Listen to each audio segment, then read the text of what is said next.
So, the dashboard you see, those who missed or those who haven't tried out, this is the dashboard we did. First of all, we talked about clarity, and we talked about arrangement of the visuals. We talked about on having a dedicated theme that doesn't distract the users of your dashboard. And those are the things I want you to pick from the different dashboards we are going to flash here on this screen. So let's first go through the one we did. It is not the perfect one, but it picks most of the things you want to look out from a dashboard. First of all, I said this, that always to make sure that you know, with presentation, it is always to catch the attention of the audience. Anything you always want to present, even if it is a commodity, you are a designer, you are designing package, you need someone to look at your package in a supermarket and he walks to that tray or to that shelf and pick your commodity. So here is your dashboard. The moment this dashboard is flashed anywhere, we need someone to extend near that screen and look at what it communicates to. And ideally, the visual, the way how we displayed it, we at least carrying something. First of all, the arrangement and the spacing has to be on point. We did that, the spacing of the scorecards, like the spaces between were the same. The size of the scorecards were nearly the same, though they are not exactly the same.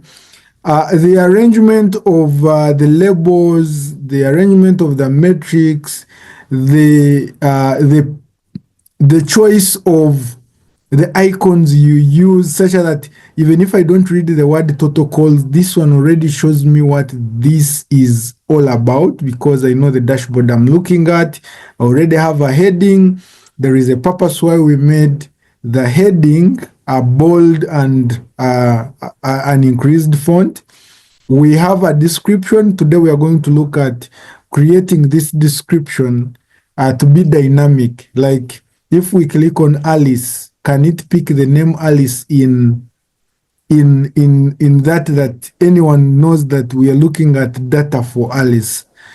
Then we come to the visual headers. To the visuals, we said that you can always highlight out something that someone can read. I don't have to read the whole header sentence.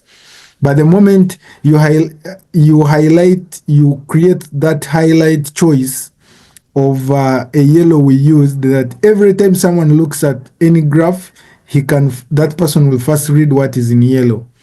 Then the one in blue comes next. It means if I'm having a quick read through this dashboard, I can look at this. This is performance. This is the call conversion rate. This is the calls closed, revenue, and call duration. So it is easy. Then you can go ahead and read the details and start visualizing or navigating the dashboard that way. So that's it. Then the background color choices, it is perfect. We are going to look at some people who submitted. I know some used colors which were distracting the users. So that's it. Let's switch. I'm going to switch my presentation to full screen. Please feel free to unmute and if you are the one supposed to review this and give marks, what is good and what is bad. Yes, Chris. Nathan. I think the coloring, it doesn't differentiate the four videos, the graphs. Areas, yeah, the graphs. Then also the graph in the right top corner, the green, the yellow plus the blue, it doesn't really pull out that graph to be visualized very well. Then also the sales team performance, you really see that the colors are not complementing each other. It's almost similar. So someone cannot be able to really visualize and understand this dashboard. Thank you for your Thank you for your take, and I think that's what I need from everyone on this call, because the moment if you can review in that format, it means that when you sit to do your own, you know exactly the principles you have to take or we take when we are presenting data in either dashboard or any report you can ever make. So is there any other person before I also take on my review on this? Actually, what Nathan has said, it is about the background color, and the color used in the background of the charts, which we call the chart area, was the same. So ideally, you're not creating a difference between the background and the charts. That is one. Then he has also talked about the background, which is blue, and you use the column bars color, which is green. Blue and green, ideally, it is always a clash. Then because of those two deep colors, it means that the visuals are not visible enough to the user. That's what he said. Then coming to the performance chart, the colors, that blue was nearly throughout all the columns, I think, which didn't pick it off well. They should have been different, or you should have been a condition format should have been used with a different gradient colors that makes the three different from each other. That was his submission, and I appreciate that you had that picked out. Any other person? Please, you can unmute anything you have on this, then we can go on the next. Okay. So that's it. Ideally, I also take my review here. When you're picking a background color, make sure that that background color becomes at least slightly different from the chart area background color. When you use a blue here and a blue here, you don't create a definite between the two. Then also what I can say, there was too much white space this person left out on the cards. Would have moved those labels somehow below, such that the metrics have enough space to increase on font, because the main purpose at the end of the day, what we need to look at are the numbers. So when you squeeze them and you have enough white space left and the numbers, the font is small, it distracts what we clearly have to look out for. Then the headers here, it's good they were highlighted out because of the background she used. She couldn't go again for a blue font. That's why she used throughout that. Then we can desist from making everything bold. Some things can remain unbolded, such that they create that distinct difference between between the headers and the subheaders. But ideally, nice presentation from this person. The next, please free to unmute. Yes, Godfrey. It's a good job done by this person, but my observation is the space was not fully optimized. So the arrangement also portrays some level of disorganization when you to read this dashboard. Then also, basically the space was not fully optimized and the arrangement was slightly poor. Then also, compared to the task in the table, quite other parameters were ignored. The person only picked on the revenue. Okay. I think thank you, Godfrey. That is a nice review. For me, the first thing is I will look at the scorecards. You left enough space that would have been utilized by these scorecards to be somehow bigger.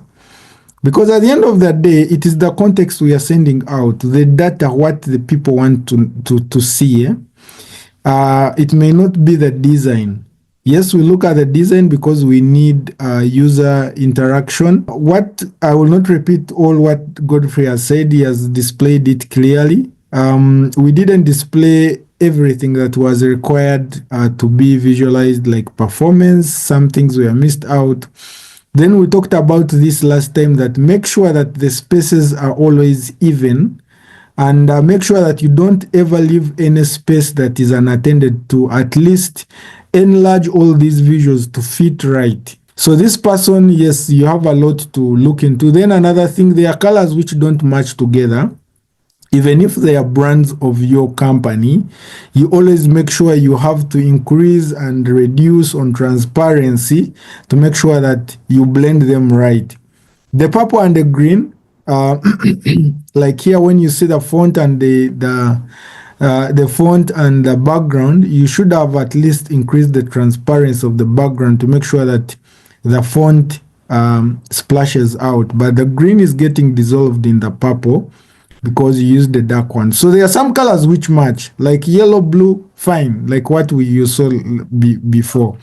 But still, I don't restrict people from not using their brands, and you should never desist from using the company's brand, but always play with the transparency, the way how they should match.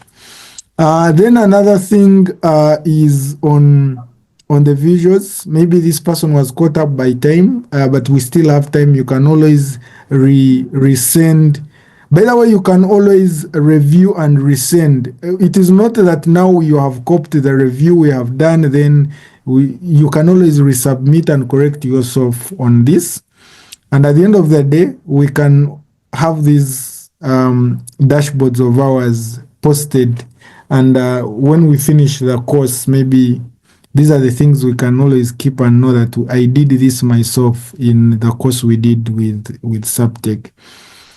So that's it for this person. Like last time I said, you can always credit your work by signing it off with your name, and I think Simon has always taken it personal, but it is good. If it is not work you're doing for your client, so the client has to accept you to sign off a graph or a chart or a website or anything.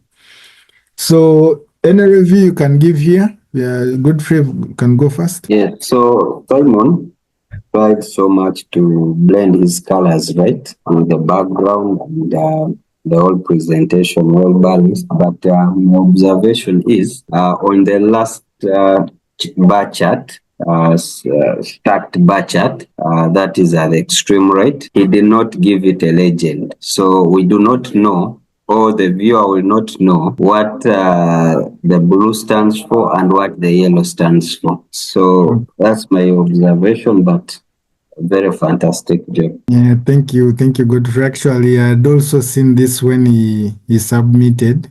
Yes, he tried to remove all the buttons and the fields, but most of the cases when there are some charts which are composed by more than one metric, where you always have to show the users a key somewhere that this is yellow is this and the blue is this. The presentation was nice. Tried to replicate what we did, but you tried to do your own customized work. Like even the icons, everyone picked his own. We tried even to pick our own data. Remember, we are generating this data from AI, so I expect all of us not to have the same data, because not all our prompts were giving us the same data. So this was nice presentation, Simon. Yeah, in your absence, kudos. You need more maybe to work with the graphing. Because at the end of the day, this performance pivot or table, you didn't give it a header for anyone to know that this is what I'm presenting.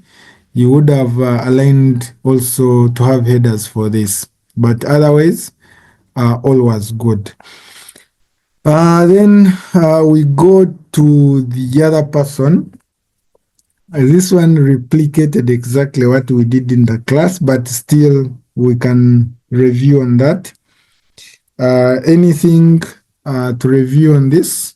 Thank you, Chris. Maybe with this dashboard, we can talk about the alignments. As you can see, it's not well balanced. Then also on the performance side, he has not labeled, just as you said on the previous dashboard.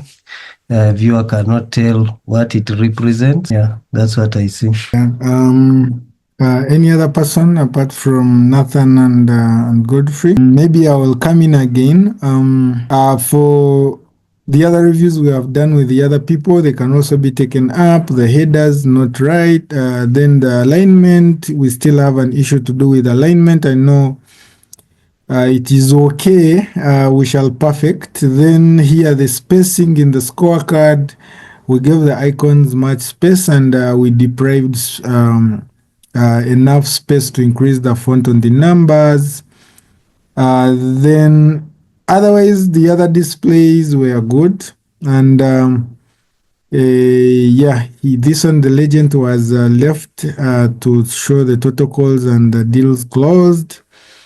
More is required to, and also customizing to think outside the box and make it your own would also have been a good thing. Then someone was asking me why this slicer was looking nice is because the names were not compacted. This person created 2 columns.